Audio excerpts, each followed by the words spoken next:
Hey everyone, welcome back to JP's Budget Collecting. In another episode of our indie show, tonight we are kicking off Black Hammer, which I know at least one of my guests is completely obsessed with. Literally, he's talked to me about for months is like, you need to read Black Hammer, you need to read Black Hammer, you need to read Black Hammer. And I'm going to make him wait backstage and bring in all my other guests. So we're going to start with Justin. Yeah. What is up, JP? He's even got to leave John backstage. It's very fitting for tonight. That's a really nice hardcover, by the way. I've like seen them online and stuff, but that looks really nice. So I ordered it thinking it was kind of like a deluxe edition, but this is the library edition, and it's actually bigger than an Omni. It's taller. Oh wow! Wider than an Omni. This thing is a monster. Oh, now I need it. And since now he's not ready, let's bring him in. Oh, I'm trying to get him when he's not ready. What's going on, John? I think he's muted. John, you're muted. I did not mute him. He's muted himself. Oh. It's okay, John. It's your first time on YouTube. I'm still backstage. No, I mean, I'm very excited. This is easily one of my favorite universes. I think not a lot of indies create an entire world and then continue to kind of like play in them. As far as I've seen, this is one of the only ones I know of. I know that AWA has the whole Resistance universe where they've got a ton of trades. It's sort of connected, but not necessarily required reading to understand everything. This is really a rarity and kind of a treat. Yeah, it is interesting that and obviously I've only read the first volume, but the fact that they've like expanded on the whole world and he's like dabbled into it, I do think that's super interesting. So I am definitely looking forward to this. I'm a huge fan of Lemire from obviously Ascender and Descender. And I was looking forward to my next Lemire thing, and John was like, Black Hammer, Black Hammer, Black Hammer, Black Hammer, Black Hammer, Black Hammer. So that is where we're going. Nudge. And so we brought Justin, our Lemire fan from Ascender, back with us. So the three of us are going to kick this off tonight. We are a man down, but that's okay. We're going to proceed. Yeah, man. So going forward, we got Unruly hanging out in the chat. What is going on, sir? GTK, what is happening? So, I want to first, before I get to my thing, because I want to be interested. Justin, what was your take reading this first volume? What did you think, just in general terms? Yeah, so this was actually my second time reading this volume. I had read it late last year when I was actually flying over to Vegas. So it was a nice amount of time to read that. And so this was a reread for me, and I really enjoyed this series. I actually think I enjoyed it even more the second time around. And I mean, maybe I'm a little biased. It is Lemire, and I just feel like I welcome everything with open arms when it's written by him. But I mean, I definitely really enjoyed it. And to what John was saying, like the idea that there is like this much bigger world. I mean, I've heard people talk about it for a very long time. I've seen a lot of releases coming out that connect to it. So I think it's really cool to see what Lemire is doing. And I like that it's kind of based off of like superhero ideas that have kind of already been done, but it's like it's completely twisted. And so I'm a big fan of the characters so far. I know we'll get into the details, but I definitely would recommend this to people. I really enjoyed it, especially the second time around. And I have not read on yet, but I definitely want to. So okay, I thought you'd already read volume 2. Okay, so you've not. I didn't. Mm-hmm. Okay, so my thoughts on this, just in general, is I really like where I think it's going, or where I feel like that it's setting up. I do think this first volume's a little slow. Like, I feel like it's like basically all the characters are getting an issue here to like kind of set up and they set up this town they're in, and some of it for me is just like, okay, let's get to what's going on a little bit, because I feel like there's going to be a bigger payoff. I did enjoy it. I didn't love it, but I am intrigued enough that I do definitely want to keep going. So that's kind of like, so I'm not, this is not, I teased John beforehand that like that he was going to be mad at me, and I was like, but this is not Fables. This is like, this is not volume 1 of Fables. But I did feel like at times it was I felt it dragged a couple at parts, but we'll get into the details. But John, you're obviously the Black Hammer guy. You've consumed everything pretty much at this point. I did an entire video breaking down this series, the characters, how to do a reading order. Because I will say one of the most frustrating things about Black Hammer is figuring out a reading order. Yeah. There is something on the Dark Horse website that gives you a breakdown. I think it's really poorly put together. The design of it is kind of confusing, and even worse, the library editions go in somewhat of a different order than the trade editions. Yeah, none of them are numbered. Oh, so you really don't get like, oh, I'm on volume 5 or volume 7 or volume 8. There is the 4 main Black Hammer trades numbered 1 through 4, but there's about 15 other trades and none of them are numbered. And figuring out where to place them and when to read them is complicated. The library editions do Black Hammer and then the World of Black Hammer or Black Hammer Universe, whatever. Yeah. As 2 separate volumes, and those are numbered. Yeah. It's, I just think, a very challenging thing to bite into, kind of like diving into, Star Trek or Doctor Who or something like this for the first time. Knowing where to go and how to get into it is tricky. Obviously, the benefit is the first 2 trades are that first library edition. Yeah. And can give you a base to start with. But after that, it is a challenge. Well, because it's interesting. If you look on their thing, it's like you should read Black Hammer 1, and then you should read The World of Black Hammer 1. Then you should read Black Hammer 2. Then you should read and it's like, wait, what? Yeah, it's a bit tricky. And I will say I spent a lot of time trying to figure out how to explain it all. So like if people want to see that video, like it's. Yeah. I said the link. I didn't even think about it. I mean, I'll drop it later or something when Justin's on a rant, and I'll make sure it gets in there. But it's I think that's the hardest part, and maybe this series with JP here is a great way to kind of look at how to read the series. We're gonna discuss because as we go through this, we're gonna read it according to John. So we'll see. Wow! We're gonna read the order according to pressure. So before we dig into the details, John, obviously you've expressed your love for this universe and everything else. Think back a little bit to reading the first volume. What is it about this first volume that really hooked you and intrigued you? I'm curious. I will say issue 1 might be one of my favorite single independent comic issues, period. I just think the characters are so three-dimensional. Their problems and their reality is so real. The twists and Easter eggs thrown in there are phenomenal. And you're wondering, who is this Black Hammer? Why is it called Black Hammer? And it builds to that reveal. And then the daughter at the computer typing the news story from Earth. And you're like, what is happening? Like the questions are so big. So all of that, which is like the surface level kind of stuff, is phenomenal for me. And then it only gets like an amazing 7-layer dip. For me, the subtextual layers going on here. Every single character in the Black Hammer universe is based on a comic book character and a trope. And they mine that for a lot of creativity so that they're really not just saying, hey, this is Thor.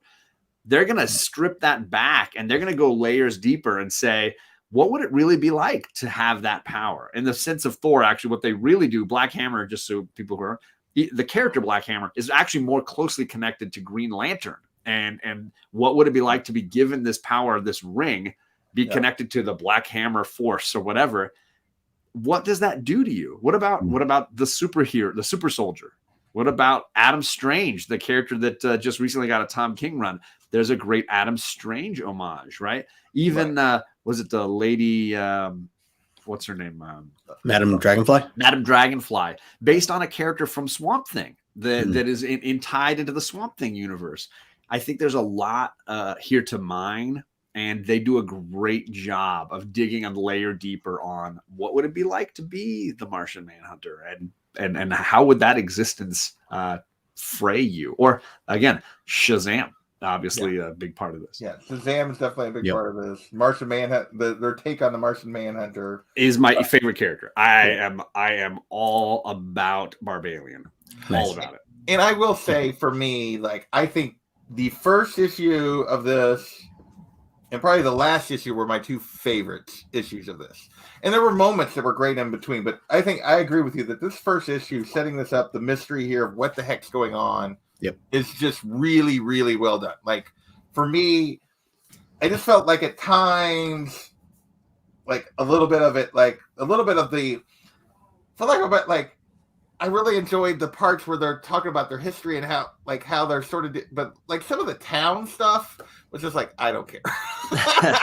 Like, and I the get stuff with that. the sheriff and like, I get that, but for me, it's like, because I like these characters so much, because I think they're so interesting. Like, I like their little dramas, their little personal dramas, and the whole drama of him trying to have just a date night and have his family be freaking normal. So great. I love all of that, and the layers of build up to that, and how he's the one guy who's finally found happiness, and he knows it can't last because his happiness is ruining the lives of all the other people stuck there with him. Yep. And it's what a powerful reveal of that. That's a slow burn. And again, it's a drama. It's not an action comic. There's not a lot of fighting. There's not a lot of action sequences. This is definitely a drama. It is slow paced, but for me, you've got a bunch of interesting heroes stranded in a place, slowly revealing their backstory issue by issue. Does this remind anybody of John's favorite television show? I mean, this is Lost as a comic book, people. You've got your characters stranded. They don't know this place, this island they're stuck on. They can't get off. They can't get away. They can't figure out what's happening. Why are they stuck here? There's strange people here. There's people trying to find them from Earth. I mean, there's a lot of great Lost layers. Okay, so I hadn't really thought about that, but that makes perfect sense. Yeah, that's a good way to look at it. I will say I was caring about the characters the entire. I mean, the main characters. It just made me want to know more of where this is going. Obviously, they have different feelings, like you're saying, like perspectives of some.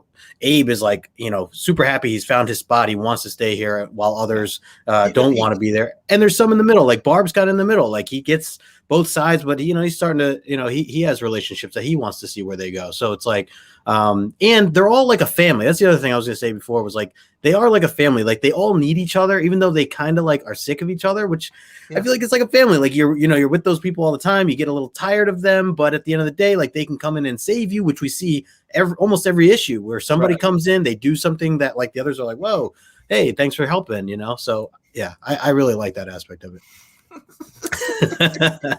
Yep. It's backstage. It's called backstage. I'm happy I'm on the bottom row. I'm not going to be up there with this guy. Okay, well, I feel like that covers most of the general stuff. So let's dig into this. John gave a good outline of this first issue. And I just, I love the initial reveal that, he's a farmer and there's his daughter. And then she's like, fuck off, Abe. And she lights a cigarette and flies away. And you're like, wait, what? It's so good. It's good. Obviously, like going in, I knew that these people had powers and that kind of stuff, but it was just so well done. Like it was so well handled. Yeah. And then he walks into the kitchen and there's an alien and a robot and a severed head talking. Yep. So what did you think of the setup there at the beginning, Justin? Because you didn't get a chance to talk about that, like how they set this first issue up. Yeah, so I agree with you guys. I think that this was a great setup issue, probably the best out of the batch there, just in terms of kind of laying out what's going on. And again, where it really won me over, just seeing some of the bits and pieces of struggle that each character is dealing with right now. And again, there's a lot of mystery, a lot of questions, like John had mentioned, which I think helps that in a sense. Yeah, just trying to gather my bearings of like, where am I at with this? Who are these characters? I do think it's cool how things do get told and like how you learn about them. Like you're saying, like you learn little bits and pieces at a time. And then you get, they use some of the town folks. That's kind of another way to gain more information on them. And like, again, how Abe's feeling versus how the little girl's feeling, Gail. So overall, I thought this was a great first issue, giving just a little glimpse of each person to begin with. Yeah, so we get, I think the reveal is handled really well. And then, and they slowly kind of peel it back. You don't understand at the beginning, you don't really understand what's going on with Gail, why this kid is upset. That kind of waits till you get to her issue.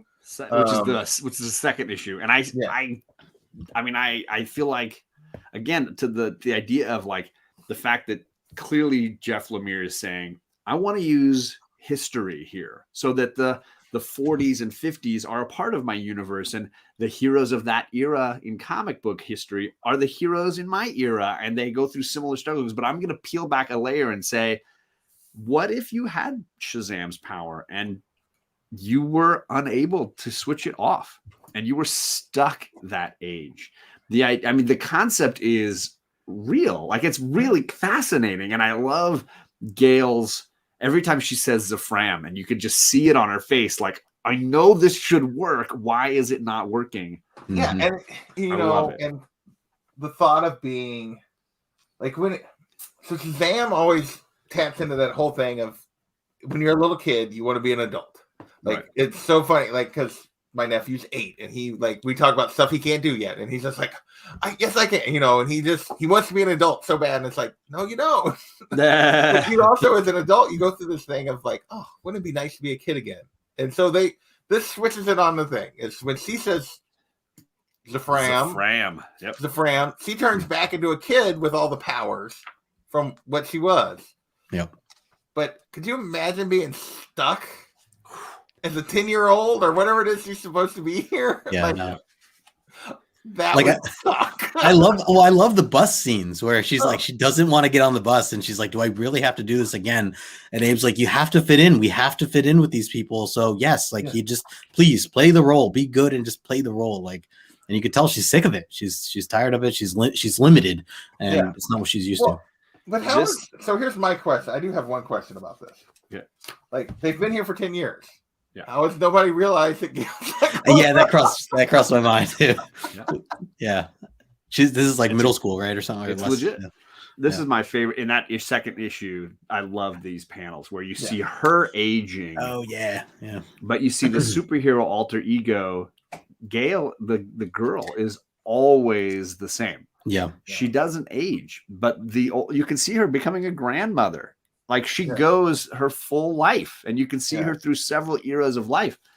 And now she's stuck as a third grader or whatever. And it's like, that's fantastic. And yes, JP, that stuff gets answered. That is not just like, okay, well, it hasn't been nobody answered notices. yet, but yeah. No, it hasn't. But I think ultimately what the farm is and the function of the farm, that whole city, whatever, there's reasons why they're stuck and they can't get out. There's reasons why things don't work, and you know, it's fascinating for me. Even the scenes that you were showing there, John, like, she even says that at one point as she's getting older, she actually preferred to go back and being younger, just so that she wasn't older. I mean, essentially, so she still had the power, she still looked younger. She got the best of both. Yeah, she kept getting the taste. I mean, she talked about that, and I thought that was one of the best little sequences during it, or conversations during it, was her talking about the fact that, like, you know, when I was a kid, it was awesome to have powers, and then I went through a stage where I didn't want to turn into Gale. I didn't want to be that little kid anymore. I wanted to be an adult. I wanted to be seen as an adult. And then as I got older, you wanted it was a great escape. Like, you think about it now, I'd be for a day. Would it be so much fun to go back and be a kid for a day where you are now? Yeah. But on day 2, it wouldn't be as much fun. Yep. I do it all the time when I take my Legos out. So. Well, all of us. What is just reading this is our sort of tapping into that, you know, totally that part of ourselves that still wants to be a kid. Yep. But I just thought that her whole her backstory and her situation and how she's struggling, and you can see Abe feels for her, but yet Abe's just more like, I'm happy. Can't you just like he's struggling because he does understand why she's so upset, and he's kind of being selfish in a way. I feel he is being very selfish. Right? Yeah, he's like the rest of them are trying to figure out a way to get out. And he's like, I want to stay. Yep. He's like, let's just be happy that we're alive, right? We're alive. We should be thankful that we're alive. Like that's how he's kind of pitching it to them. Well, and he's like, you know, you have to behave so I can have a date, and it's like. Well, Gale can't have a date. She's, you know, and the others are, everybody Barbalian. Else. Even the third issue is Barbalian, and you know, I think you get several fascinating things in the Barbarian story that I think they never have like dived into in Martian Manhunter, but one being like the idea of being an outsider and being a law enforcement agent, and that the challenge of that duplicity, the idea that he is I think especially later in the Barbarian miniseries they do with this, a single trade of that. They really dive into him through the eras. What was it like being a cop in the 60s, 70s, 80s? That's like, cool. How do you, knowing that you are an alien from another world, and a big part of the policing in those eras was those guys don't look like us. Let's hit them with our batons. There's a certainly a look at being law enforcement, but also being so different from everybody else that, where do you fit in? And then of course his homosexuality in those eras is another layer deeper that they kind of peel back, and how he, the fearfulness that he's got of like letting anybody in on that. It's really just him and Gale that are able to communicate on this, because they both feel so much the same about this place. They're there for each other. I love the scenes between the two of them on the roof where they're just sitting there bitching about stuff. Yeah, place to vent. Yeah. Oh, I love it. I love it. Yep. So what do you think of the twist of Barbarian here? That like his, in addition to just being an alien, but having an additional factor that kind of makes him an outsider, and like that he's having to bury, like even before he was an outsider before he ever came to Earth, and now he's obviously an outsider because he's an alien, and then he's got this, which for the time period this is set was a very big deal, like to be, to be a police officer and be gay. Heck, who are we kidding? Even today, the acceptance on that is very low. So what did you think about that, Justin, and his issue here, and then just like getting his backstory and him trying to like with his partner and all of that we get the history before he came here? What did you think about all that, Justin? I mean, it was heavy. I thought it was deep. I felt for the guy. I felt for seeing him. I mean, essentially he gets rejected, right? I mean, it's, you see him go through these motions of what he read the room differently than what he thought with his partner. And his partner not only rejected him, but like freaked and didn't want anything to do with him. And so the heartbreak that he's dealing with in that scenario, and then, bringing it back to like the current day stuff, and where he's kind of starting to have feelings for someone new. But he's thinking back to like, he knows he's been there before. I mean, it's just so relatable in the sense that any of us, like, we don't want to be rejected. We don't want to go through those motions again. If you have your heart broken once before, all these other things, and to just not be, not be accepted. It's a lot for his character. He's it's a deep story to tell. But then at the end of this, though, we also get another glimpse of that he's breaking somebody else's heart. Oh yeah. That through this, because he's the only one she can really feels like she can confide to. The Gale now has feelings for him, and this scene when they're on the roof and she thinks he's talking about her, and then he flies away. Is that. Yeah. That I feel like that can be so relatable to anybody, like reading this, like who hasn't like had a crush on someone where you're like, oh, I thought maybe we'd be more than friends, and it's like not the case. By the way, can we go back for a second to the beginning of this issue where they're on Mars, and basically, like, what is it, like they find the space shuttle, NASA or whatever it is, and the Mars guys are like, all right, like, we got to attack, we got to take them out, and it's Barbarian who says like, hang on, like what if we go there and let's see what they're about, let's live amongst them and learn their ways, maybe we can learn something or work together. And they just like laugh at him, and they're like they just seem like such idiots. These other guys, they're just like, no, we gotta just attack them and take them out. And he's like, well, hold on, like what if we like, and they're like, well, then you do it, you go, use your words, like whatever. It's like the white what's his name, the voice you use, John, from Dodgeball. I was trying to do. Talking about Ben Stiller. Yeah, Ben Stiller. Yeah. Ooh, why don't you go use your words? Yeah, you can talk about it. Use your words. I think in particular, there's a lot of like joking, making fun of that era of Martians in comics. You know, the aliens in comics. You know, Marvin the Martian, or even like the Red Scare Martians of the 50s. I think there's definitely elements of, you know, you're a commie, you're a red commie, and you're not acceptable, and you know, there's layers of that in here. So I love the ridiculousness of that culture, because it's clearly looking at xenophobia, right? That whole idea of being fearful of something you don't understand, or something you don't know, or something that's different. Yeah, and it's a big part of Barbalian's, you know, world and what he experiences. Yeah, absolutely. So it's really well done. And it's just like they're like, yeah, we're gonna attack. And he's like, well, wait, maybe. And then, I mean, when they pop the guy's head off, they're like, let's get this dead astronaut, and then they just pops his head right off. Oops! Why don't you bring this back? yeah. He's like, you go be the diplomat. He's like, but I'm not trained for that. And they're like, he's not even trained. Like, bring that head as a peace offering. That's great.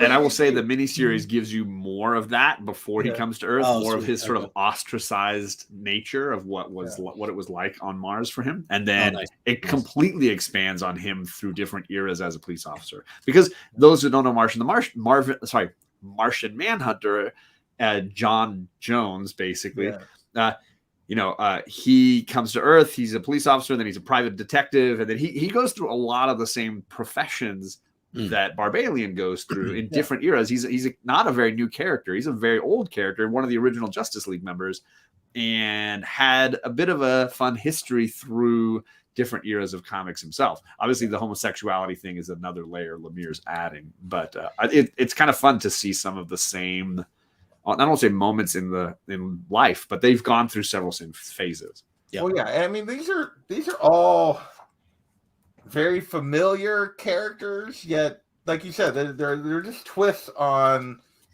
classic characters. You know, and I think they're good twists. And you know, we see him go through this, and the scene with his partner where he gets rejected, and then he's like a freak. You know, that just like the ones on Mars called him a freak, and then his partner calls him a freak, and he's like, I'm a freak, I'm a monster, and you know how he sees himself. And even when he's trying to make a connection, like he kind of walks away and he's like thinking about it. And I think it's really, so despite what I said at the beginning, like I did really enjoy parts of it. I just, at times I felt like it was moved. I was like, let's move a little bit. And I was gonna say, you do get a little bit of action there too, when how he kind of releases his anger after he gets rejected, and it was pretty cool for him to just like go in there and take out that whole gang. Also give you a little perspective of like his actual abilities, like how strong he is and what he can kind of take on. I thought that was a good way to kind of show that. But yeah. Okay. Anything else on Barbalian or Gale before we move into Slam's Abraham Slam's history here. Yeah, no, let's do it. So I mean, obviously this is a Captain America Captain America and Wildcat kind of. I mean, there's a lot of layers. He definitely pulls from more than one place for all these characters. But the idea that he was a scrawny little guy, couldn't get into fighting in World War II, and you know, trying to decide how he could best serve his country, and you know, lifting weights and building himself up to being the super soldier. There's a lot of similarities between some of these characters that I think is very. I will say, like the first page of this, when he meets the guy who like helps him turn it around or whatever. Yeah. Punch Socklingham. So funny. So ridiculous. The names are hilarious, but totally of those eras, right? Oh, I know. Like the names of characters in comics in those early eras was like, really? I forgot about the name you could come up with. Yeah. Because nowadays you can tell when you're reading a character who is a Silver Age or a Golden Age character and they've somehow survived, and you're like, nobody's named Hal anymore. When was the last Hal? Like, when was the last kid named Hal that you ever heard of? But there's Hal Jordan. He's still rocking that, like, I look like I'm 40 look. Yeah. But a Hal? I've never known a person named Hal who didn't like use a walker. So it's hilarious, you know, that they've got these names that have clearly been of a certain time, right? I mean, people don't name their kids Bruce anymore. They don't name their kids Clark anymore. They don't like Lois. Lois. Yeah, you don't. When was the last person named Lois? I mean, I love no it. one does, but they're not common names anymore. They're all like, if you look through the history of names at school, it's a completely different discussion. But you look how names come on and disappear, and like, yeah. The variability of like the waves that names go through, and these are not names that. Yeah, I'm gonna derail you with an amazing TikTok I saw where this lady's like, "Oh, you've got a brand new baby. What's the baby name?" She goes, and the mom says Stacy, and then the theme song to Stacy's Mom's Got It Going On starts playing, and mom's like looking at the camera like, "Yeah, I named my daughter Stacy." That's great. So I will say, for me, this is maybe the. His is the background that kind of works the least for me. Okay. And it's because, and I get it, it's pure like golden age comics kind of thing, but like there's no super soldier theorem here. This is just a kid that's not healthy enough to do anything, and I'm going to teach you how to box, and then suddenly he's stronger than any man. It's like, wait, what? Like, yeah, I was waiting for some freak accident or something else for that. You know, it's like he, you know, this guy taught him how to work out. And he went from scrawny little kid. You're too weak to be a soldier, too. You're strong enough to be a superhero. It's just like there's nothing else where it's gonna be like. Which, if you've ever read, which is kind of like the whole. I guess there is a popular manga / anime right now that's the same thing, which is One Punch Man, if you've ever read that or seen that. And it's basically the guy just basically worked out to the point that he, like, as they talk about in the book, is he broke his limiter. Like, he just worked out so, and everybody's like, how'd you get so strong? He's like, 1,000 push-ups, 1,000 sit-ups, and they're just like, no, seriously. He's just like the strongest being on in the universe, and all these people have superpowers, and he's just like 1,000 push-ups. You know? And that's kind of what this is. It's like One Punch Man. So what did you guys think of Aram's backstory? I thought it was a little weaker in comparison to some of the other issues prior. I still like this issue overall, but just this like kind of, you know, the origin portion of it. I guess it just didn't resonate as much. It's I mean, the guy that takes care of him, trains him, he ends up dying in this gang fight.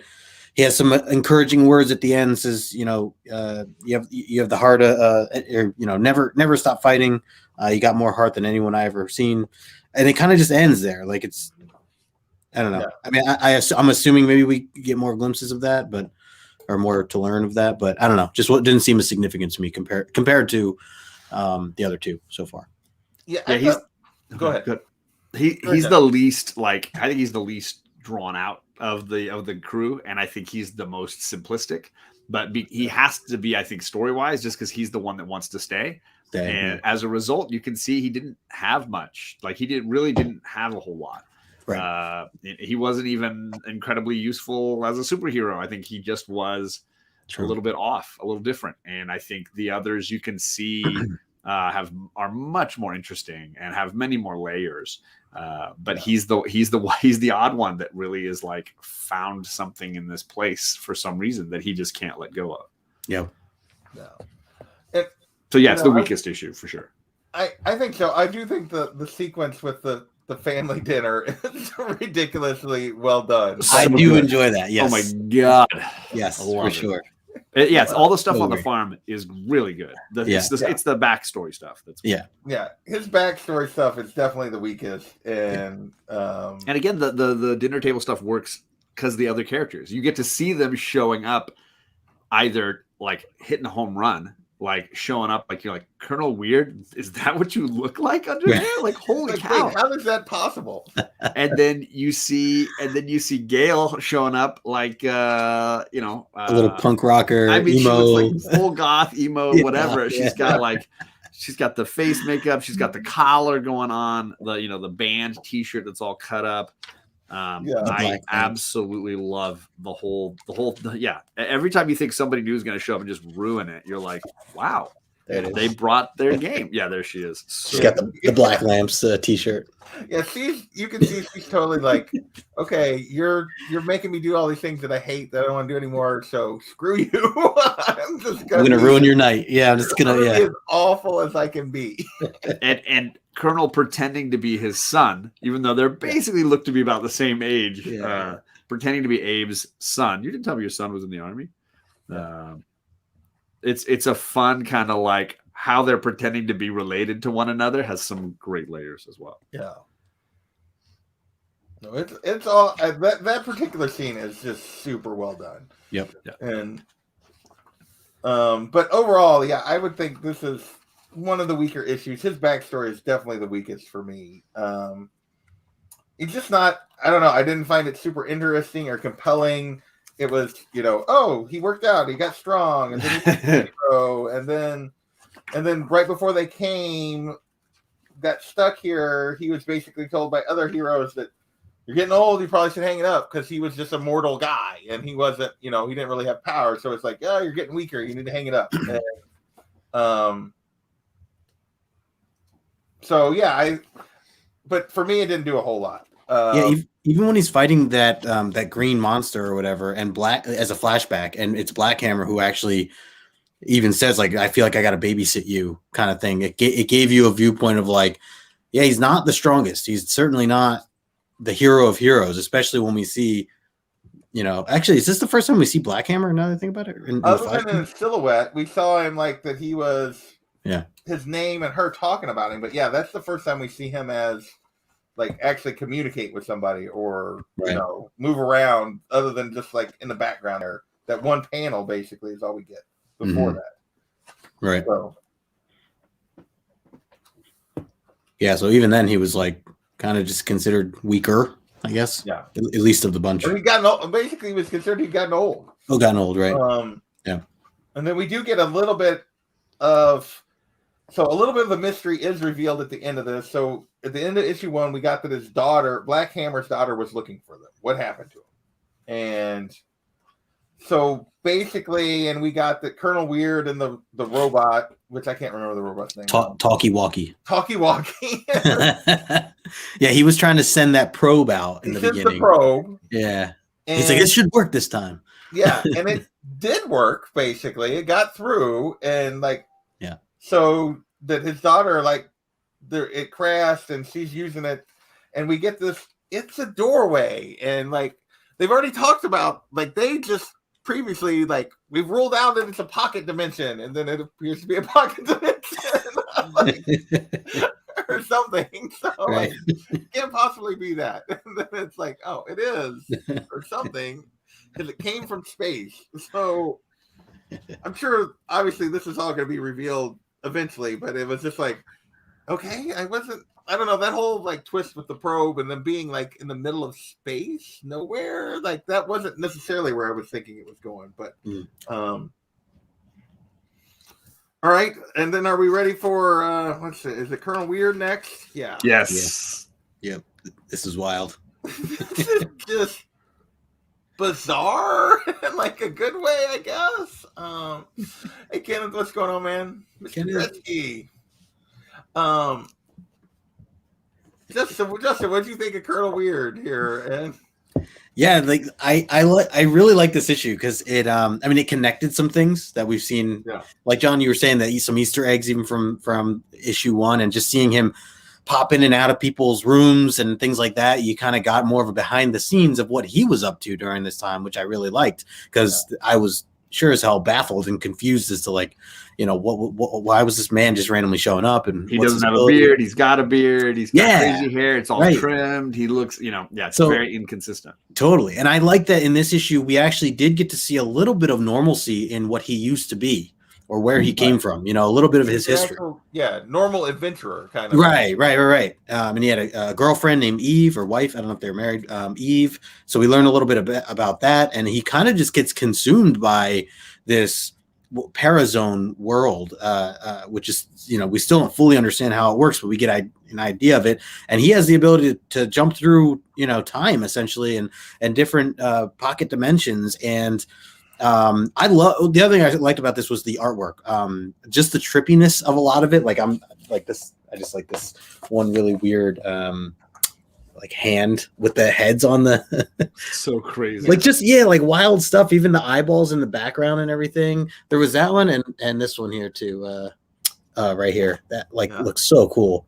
I mean, and clearly and I sort of feel like though that it's maybe meant to be like misleading, but the door that he goes through that like starts this journey like looks very similar to the door we just seen that like where the probe came from.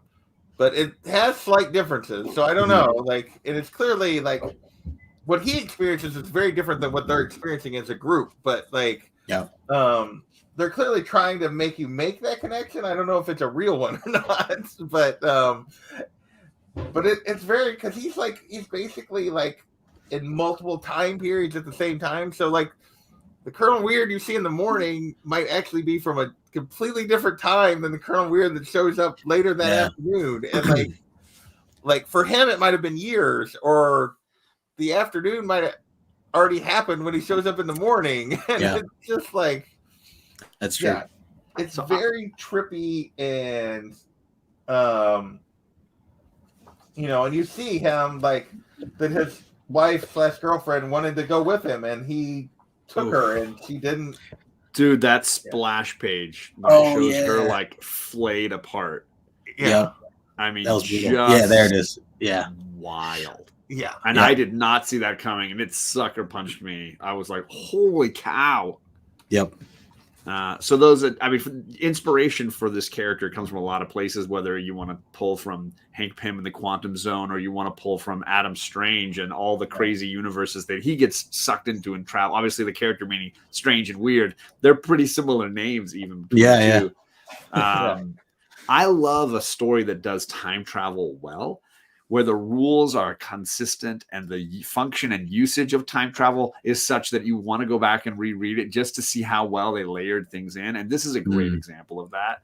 Yeah. My favorite season of Lost is the time travel one, when it's like, hey, we've given you 4 seasons with a lot of questions, and we're gonna play it all out all over again and skip around in time and really get you to look at like, holy cow, there were a ton of nuggets that we laid in there that you did not notice that we're piecing together. And there's some of those kind of fun things, even in this first issue, where you see the rules of his pocket universe. You see the rules of the parallel. Well defined. I didn't feel like they were well defined. There are absolutely like limitations to what he's doing and challenges that he's dealing with, and they continue to play out. In fact, another one of my favorite minis that comes along later is Colonel Weird Cosmagog, which is like 4 issues of. If you like this one issue, you get like an entire 4 or 5 issue miniseries of it. Sweet. Where you get to see Colonel Weird go through the ringer of all of these things, and really, I loved it. I think it's the David Lynch episode or issue, whatever. Sure. Yeah. And it's as a spice in this amazing soup that we're enjoying here. It's that one note that's like, oh, that's something different. I didn't. That's a flavor I can't quite recognize or can't quite put my finger on that I really enjoyed. Yeah. Well said. And the art. Oh my God. Yeah. On another level. All the way through, I know we haven't really talked about the art much. All the way through, they do a great job of representing eras. Yeah. And giving a slightly different look artistically to the 40s or the 70s or even just the framing and stuff. Yeah. The colors, And so this one was wonderful in the way that it was like, in some pages very rigorously laid out, and other pages were absolutely bonkers. The panels were broken, everything was flying into the next thing, and much like the Colonel himself, it's like, wow. The back art, and forth of it. And look, since you brought it up, let's talk about it a little bit. And like the initial splash page, and like the art is really well done. I'll be honest, I don't know that I know of anything else Dean Ormston? Yeah, me neither. Has done. You guys know him from anything else? No, I do not. But I mean, he definitely has a unique style. It reminds me a little bit of like the Latour stuff on like Southern Bastards, a little bit in the faces and stuff. Sure. But it's Very etched, like the lines are very ugly. Yes. Yeah. Nobody's like beautiful. Yeah, nobody. This is not, this is not Adam Hughes or right, not Jim Lee drawing the people. This is, but the style works really well, and I mean, there's not. I don't know. In some books, you get like the grand splash pages and stuff, and there's not many of those. It's mostly just consistent kind of storytelling, but like, even like the moment where she's in this book is so big I can't see what I'm showing. Like she's in the basement, and just the way the basement is drawn, and like it's just really, it's well done, and it's a unique style, though, I would say. But like these two pages side by side, you get him in the Parazone, and look how like the panels are slanted, right? Like everything's diagonal and kind of messed up. And then over here in our world, everything's gotten straightened out. Everything's like nicely framed and simple. I love the thinking that happens on stuff like that where you can really see that there's some thought going into why this would be laid out like that, or what does this all mean? I think you really get some great. I mean, look, this looks like real modern stuff. This looks like classic golden age. Look at this planet. This is this spaceship is ridiculous. Yeah. This looks like straight out of what is it? Planet Flash Comics. Gordon. It's like Flash Gordon style. It's like right? weird, or the old Planet Comics or something you would see. Yeah. I love the history that seems to be layered into this. Yeah. Those old sci-fi. It looks like an old sci-fi cover. That image you're showing is. There's a lot of love to Golden Age and early Silver Age comics here. I know that there's love sent to other eras as well, but that in particular, you can see this is sort of a love letter, or at least an appreciation for those early kind of comics. Totally. Okay. So that brings us to issue 6. Yeah, it does. Cabin of Horror. Don't you mean the House of Secrets? Which I was gonna say, even this, the way it's told is very much of those older classic 60s and 70s horror, DC horror books and things like that. Yeah, I love it. I mean, specifically, they basically named it straight after House of Secrets. Yeah, DC's House of Secrets. Is Tales from the Crypt Keeper. Yes. Yeah. Even Vampirella used to do that in the old book, like where she would she's going to tell you a tale or whatever, and or what was it? The old you'd watch the horror movies on Saturday night, and Elvira would come on and be like, this is obviously more serious, and she was always like goofy and silly, but right. I mean, that whole kind of horror intro. Things that will, the things you'll see here. Look away, and that intro page. Even when she says in the beginning, she's like, "Hello, dear readers," and just breaks down this whole little thing. She's talking directly to, to us. Yeah. And at the end there, the Cabin of Horrors. Yeah, it's really cool. No, still here. Very well. Yeah. There's no turning back now. Yeah, no turning back. It's very much like DC's Haunted Disney's Haunted Mansion, right? You're like, oh my god. Yeah. It's great. So good. And again, her story, wonderful mix of DC history stuff, but also there's some Hansel and Gretel thrown in there. I mean, there's some really great creepy things, and of course, she's the most odd, hard to pin down character until we get to this issue. Yeah. We also, I won't get it. But I just love the way she's like. You can tell she's almost the one with the most ulterior motives going on here. She seems to have the most secrets of anyone. Well, clearly, and and I do feel like they kind of go out of their way to set her up as like her backstory is she's a victim kind of the house, and like the previous witch tricks her into taking her place. And and she's basically, because she's attached to this house, it has these weird powers. I mean, she's kind of hunted, and then you see her basically, turn one of the men that hunts her into Swamp Thing. Swamp Thing. That's when I saw Man Thing, or whichever version you want. We get the Yes. I mean, if it's House of Secrets, it's Swamp Thing. Yeah. It's great. So good. And I think she's her like many of the others, the unrequited love story thing is real in a lot of these stories, and it's a common theme, that loneliness of like, I will never find the person I'm meant for. A lot of great kind of themes of love and loss going on here, and specifically for her, obviously, I know that my friend Jennifer Comics Will Break Your Heart, she's in love with Swamp Thing too. So, she's very connected to Madame Dragonfly, because of this idea that like she would create this lover and then like it wouldn't work. It just, that you'd want that to work, but it just couldn't possibly. Yep. Great stuff. Interesting thing I see here is we kind of see like we caught glimpses of, and the dog is awake. It's all right. So we've caught glimpses of how the others got here, this big battle. They were superheroes. They're fighting the anti-god or whatever. Yep. Oh, yeah. And it's like, but she's not doing any of this. So how did she get sucked in? And even here, it's like, what was she doing there? Why was she a part of this? And I assume that's part of the mystery we're going to get here at the end, or later in the story, but we get kind of a touch of it here at the end of the book. But yeah, we get the... Am I on the wrong? So I just thought that was kind of intriguing, because it sets her up as, despite being the house that's attached to this house, as being somewhat a victim, somewhat benevolent. Like, she's doing what she has to. She's not like out. In theory, it doesn't seem like she's out causing problems. Problems seem to find her. But then we get to the end, and Lucy, the daughter of Black Hammer, shows up. Like, she figures out how to get there. And she's like, I know what's going on. I know what this is. And Madame Dragonfly's like, forget.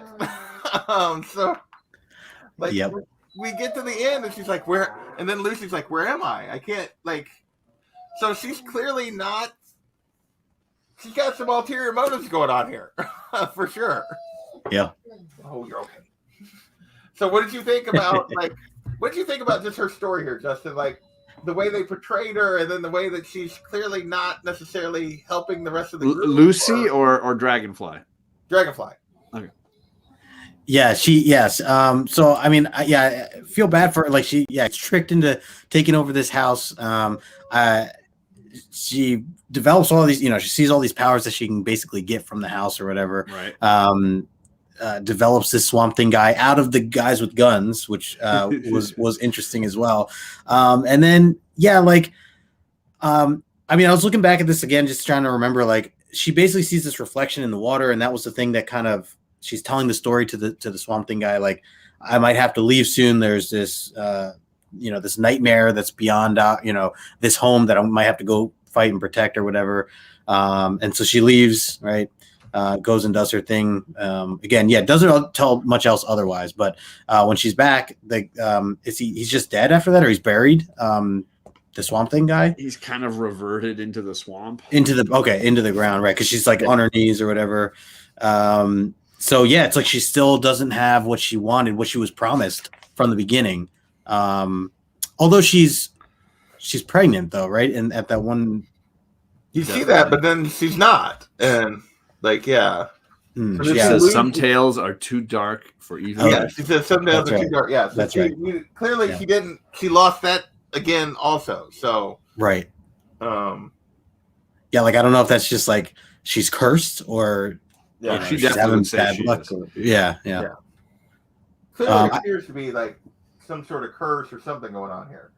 So and I like the power, like you guys said, like she, forget. It was like one of her abilities. I forgot we didn't mention it before, but like I like that one scene where she shows up again. What I mentioned in the beginning, like a lot of these, a lot of them show up to help each other out in one way, shape, or form. And that was the situation where Gale was in trouble by the principal, and Abe is like trying to make things up, and he's just like, "Don't worry, like we're gonna punish her, and we'll take care of it." And luckily, Madame Dragonfly fixes it. Yeah, and she was like kind of normal. She came in kind of acting normal and everything. Yeah. So very similar to Colonel Weird. Colonel Weird, when he actually like in the dinner. Pulled it Yeah. together. Like showed up at the dinner, which I always like. I couldn't quite figure out when that was from. That he actually showed up for the dinner. Like, It was Yeah. great because at the end of that issue, Colonel Weird sits on the porch and has a beer, and he's like, Oh, yeah, the sunset. Was that last night? Was that yesterday? Yeah, Yeah. that's right. I didn't realize. He's like, why don't you have a beer with me?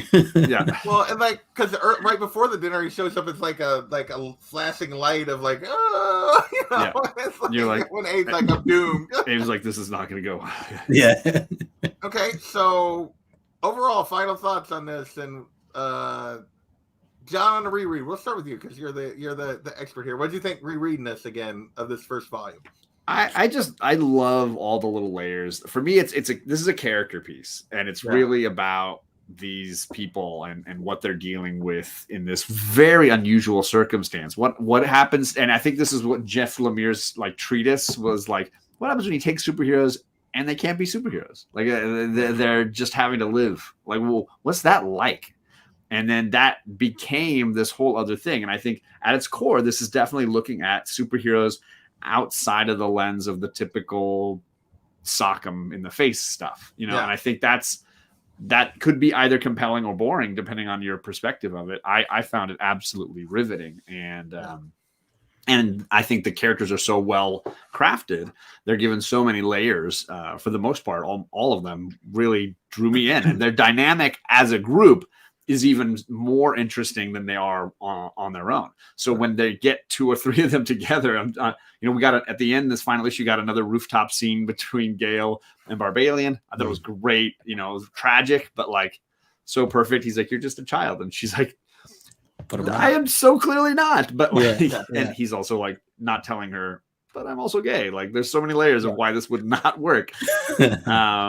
And I think it's very, very well put together, the different characters and how they piece together with one another. Okay.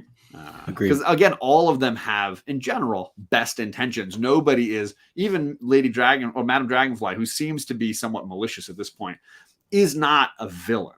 Right? Nobody is strictly a villain. In fact, you could say that through the whole series. It's very rare to meet a pure villain. Yeah. The anti-god maybe, who is basically this universe, in this comic series, it's like Galactus put together with Darkseid. Yeah, Galactus, You get the anti-god, which is, perfectly Kirby DC kind of it reminds me of the New Gods and his whole thing. So for me, like, I love that his characters are not purely good and evil, even though they might put on the costume and be by all appearances one or the other. There's layers to all of it. So Justin, what about you? What do you think of this first volume, and what are you looking forward to here? Yeah, I mean, well said, John. I definitely echo everything you're saying here. Yeah, I mean, I care enough about these characters where I want to continue to see where things go. I think that these, as a collection of 6 issues, I think it did a really good job of both going deeper into the origins of each character, but also having these little stories that connected them at the same time, like the school situation or the dinner situation, and seeing how they react and respond to each other.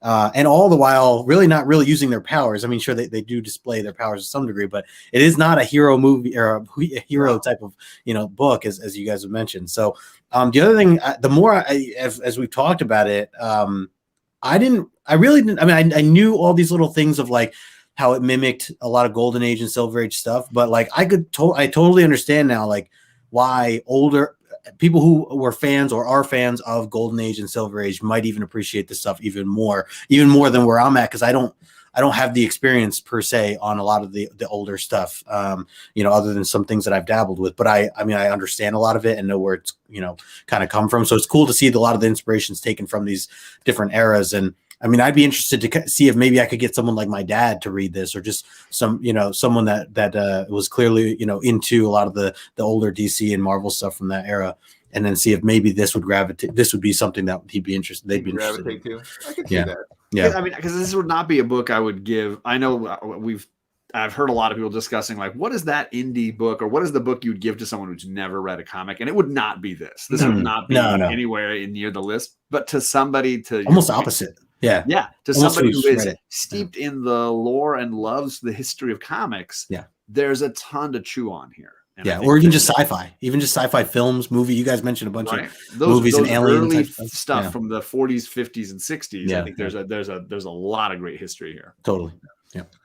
So for me, like actually the discussion, I appreciate it a little more, I think, than I did even during the read, like thinking back about reading it.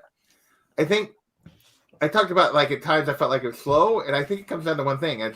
I think Abe bores me. Like the rest of the characters I'm engaged with, but when Abe and his romance takes the front of the thing, other than the scene with the family, like where he's at the dinner table, which is hysterical, Yeah. because the others are all involved. I think that's really the part of that where I was getting lost, is like where it felt like it dragged, is when it would jump to Abe and this random woman that works at the diner that's like, and the cop that's like her ex that's jealous, and it like that didn't work for me.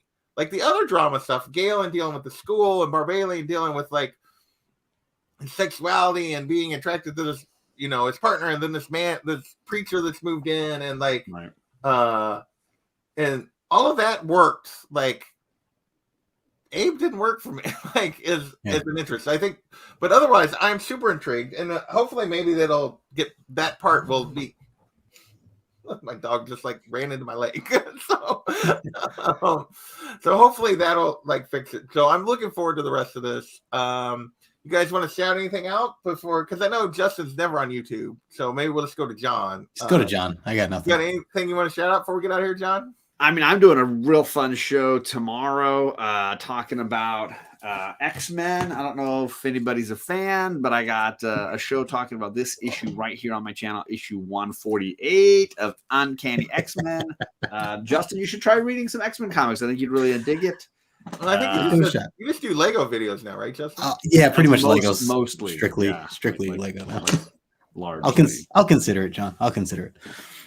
And which channel is that on tomorrow? Is that on yours, John, or is that on? That's my channel. Okay. I'm doing a bunch on this week. I'm also, I think, hosting a book club with Alec Wednesday night at 7 on my channel. Ooh. And we're looking back at some of our favorite books from February. So we'll be Nice. talking about some great indie reads, things that we've been enjoying or maybe not enjoying. Rain, it might come up as Bless well. you. Yeah. Sorry, I have something in my throat. I'm also going live for one of the very few times on Instagram Wednesday. I've been hanging out in DMs and stuff with my gentleman friend, the Nerd King, the one and true Nerd King. And 2 weeks ago, we were on his channel for New Comic Book Day, talking books. Now we're swapping back onto my Instagram for Wednesday, New Comic Book Day talk. Nice. And that's at 6 o'clock, I believe, my time. So 9 Eastern.